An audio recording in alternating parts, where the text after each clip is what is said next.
The train doors clanged open at dusk, and a wave of cold air swept across the platform. From the shadows of the boxcars stepped weary German prisoners of war, their boots scuffed, their uniforms dulled by months of defeat. They had crossed the Atlantic in guarded convoys, marched through American towns in silence. And now they found themselves at the threshold of a sprawling POW camp somewhere in the heart of Texas in late 1943. As they were herded into the barracks, their eyes fell upon the objects stacked neatly on the bunks' thin, light-colored blankets issued by the U.S. Army Quartermaster Corps. The reaction was immediate. Laughter rolled through the room, sharp and mocking, cutting through the fatigue. One prisoner, a tall lieutenant from the Afrika Korps named Karl Weiss, lifted a blanket with 2 fingers as if it were a rag and scoffed. In Europe, even the green recruits wouldn't cover themselves with such flimsy cloth. His comrades echoed the derision. Some slapped the blankets against their legs. Others joked they were fit only for polishing boots, to men who had marched in heavy wool across frozen steppes and alpine ridges. This felt like a cruel parody of protection. But behind their sneers lurked an unspoken arrogance. The German army prided itself on discipline, on tradition, on the weight of equipment that symbolized endurance. Heavy blankets meant durability, light meant weakness, in their eyes. This was confirmation that America's reputation for abundance was shallow, built on cheap substitutes. What none of them realized as they ridiculed the fabric was that these blankets, scorned and dismissed, would soon be their lifeline.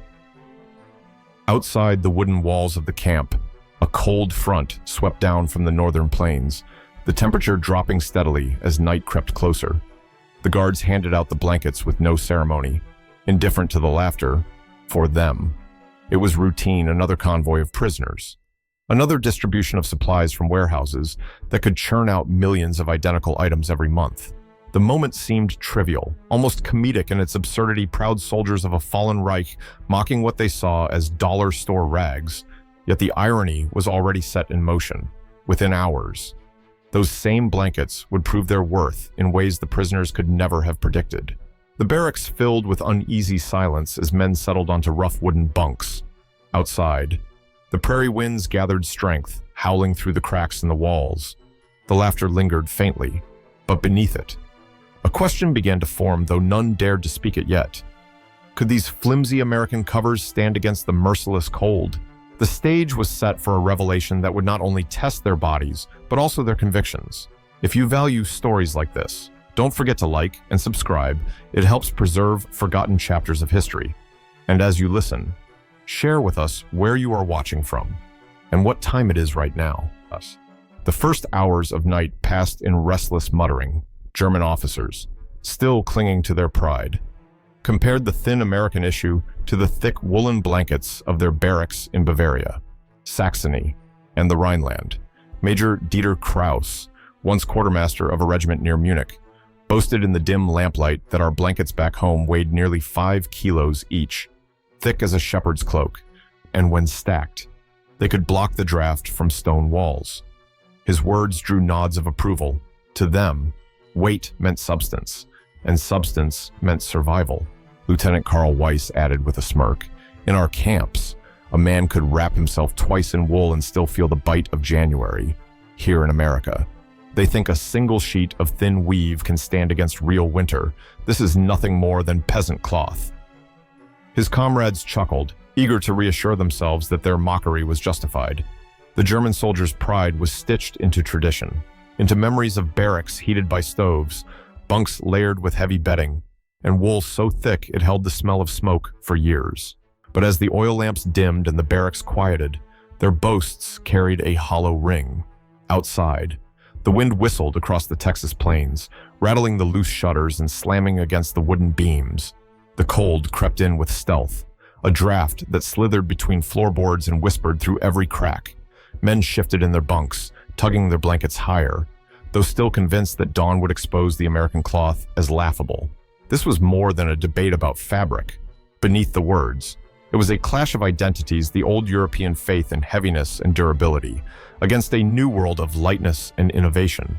The prisoners were certain of their superiority. Wool was tradition, a soldier's heritage. To dismiss it was to dismiss their own measure of resilience. One anecdote rippled through the room. A sergeant named Otto Rice recalled how, during maneuvers on the Eastern Front, his unit had marched with carts piled high with blankets, so heavy the horses strained under their weight.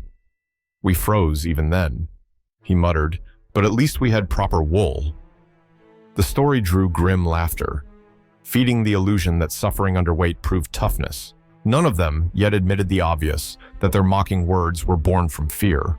The night was growing colder, colder than they had expected for this strange land, and in their hands, the only barrier between their bodies and the winter air was the very cloth they had scorned. By midnight, their pride remained intact, but their comfort was slipping away. The true test was only just beginning. By the time midnight surrendered to the darkest hour, the barracks had transformed into a theater of shivering bodies. The temperature plunged below freezing. An unusual but merciless cold front sweeping down from the northern plains into central Texas. The wind, sharp as a blade, pressed itself against the thin wooden walls, and every gap, every splintered seam became a channel for icy drafts. Men who had spent the evening laughing now clenched their teeth to stop them from chattering. Breaths rose as white plumes into the dim light, proof that the air itself had hardened around them. The bunks creaked with constant shifting as prisoners tried to curl tighter, drawing the flimsy American blankets close to their skin. What had been dismissed as a joke was now all they had. Lieutenant Carl Weiss pulled the blanket under his chin, muttering curses into the darkness. He could feel the cold pressing against his bones, yet something unexpected happened. The blanket trapped his body heat, the weave holding warmth with surprising efficiency. He pressed his palm against the fabric and realized it was warmer than he had believed possible.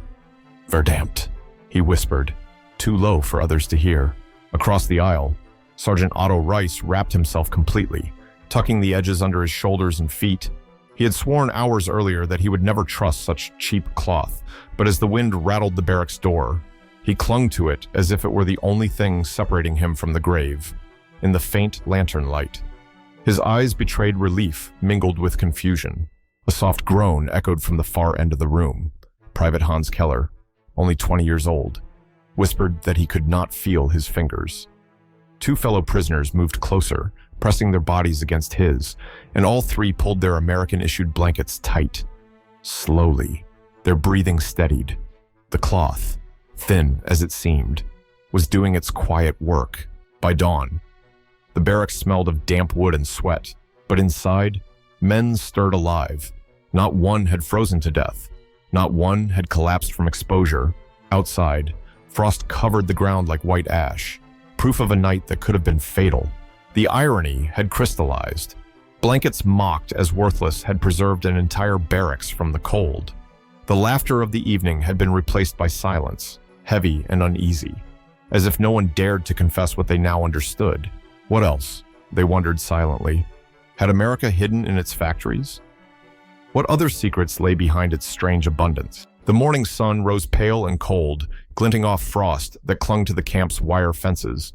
Inside the barracks, silence hung heavy. Men rubbed their stiff fingers, staring down at the blankets they had spent the night clinging to. The ridicule of the previous evening now tasted bitter.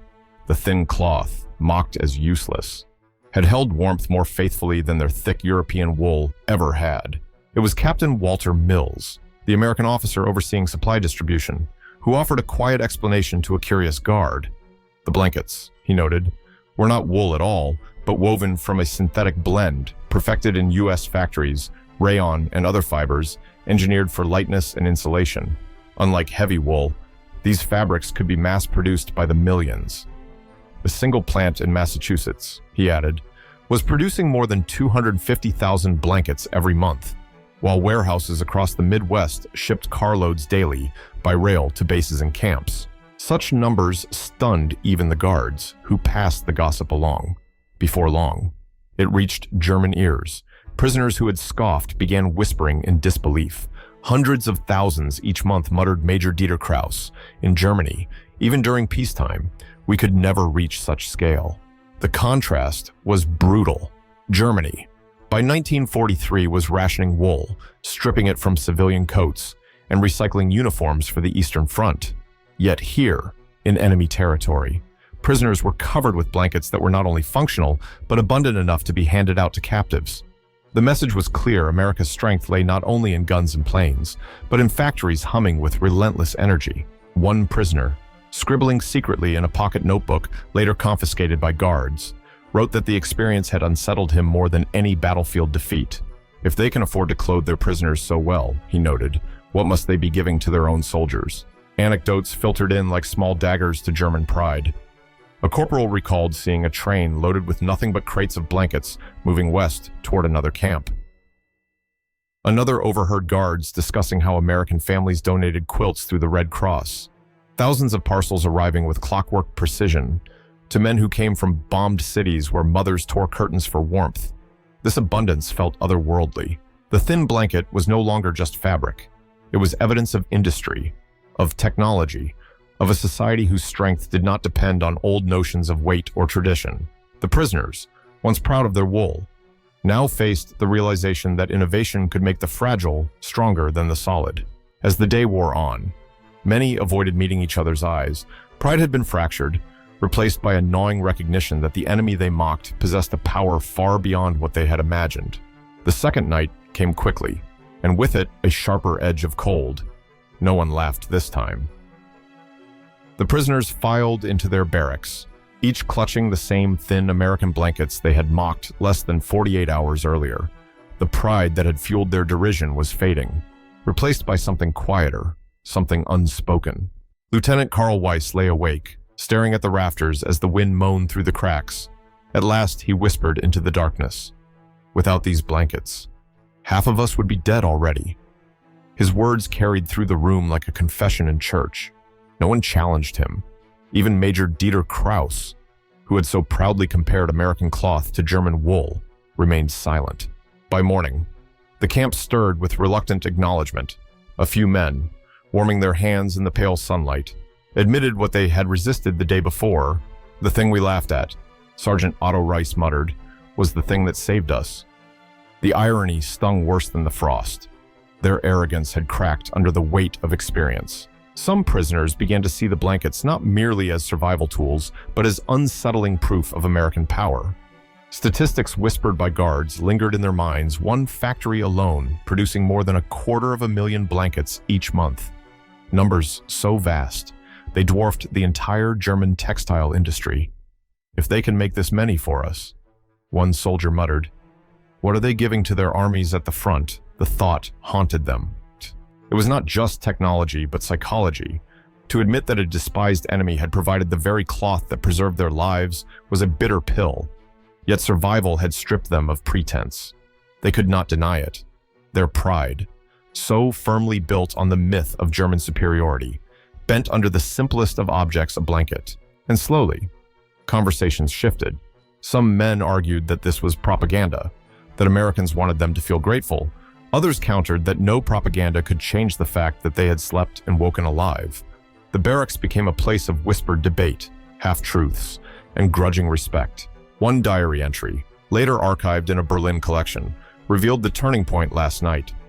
"I realized that strength is not always heavy, and salvation does not always come dressed in iron. Sometimes it is as light as cloth." For the first time, the prisoners faced a choice: cling to their wounded pride or accept the reality that their survival rested in the hands of those they had called enemies. Viewers, what do you think? In such a situation, would you cling to pride or admit the truth to yourself? Share your thoughts in the comments. Dawn broke with a brittle clarity, sunlight glinting on frost that had not yet melted from the ground. The German prisoners shuffled from their barracks, shoulders hunched, their once mocking faces now subdued. On the parade ground, guards handed out an extra stack of blankets, not because the prisoners had asked, but because the cold was forecast to linger another week. An American sergeant, his breath fogging in the morning air, paused when he saw a young prisoner coughing violently. Without a word, he draped a second blanket over the man's shoulders. The gesture was so casual, so matter-of-fact, that the prisoner could only stare in silence. No lecture, no gloating, just the quiet humanity of one soldier recognizing another's suffering.